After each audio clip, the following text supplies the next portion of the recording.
and traps, pavilions and great halls.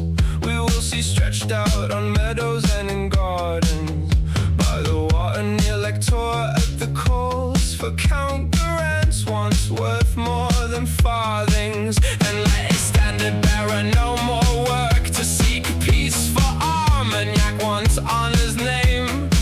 Yet if he had made an estimate of silver's claim, he would want peace far more than to be a warrior.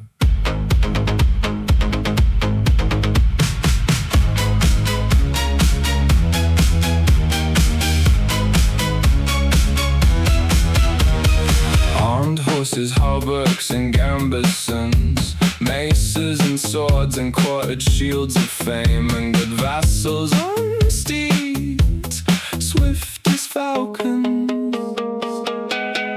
We will see in masses spread along the gravel's frame, from the other side Calabrians and stone throwers flame, and on the bridge many a lance blow struck with ardor, and neither will grieve for the other's martyr when they see each other hewn to quartered shame.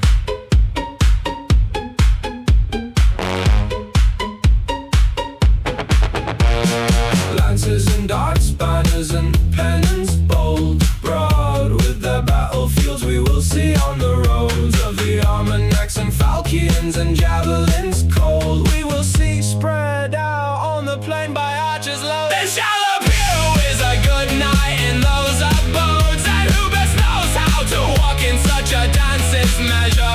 And the men of Alcar in my remembrance, that at the greatest blows we will find them first in the bold.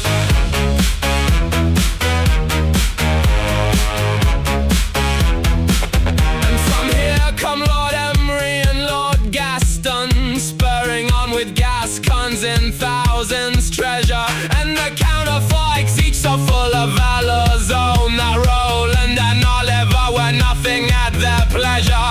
Beside them Lancelot, their equal measure, never of such three was there speech in all of France, so that their enemies are in great fear's trance.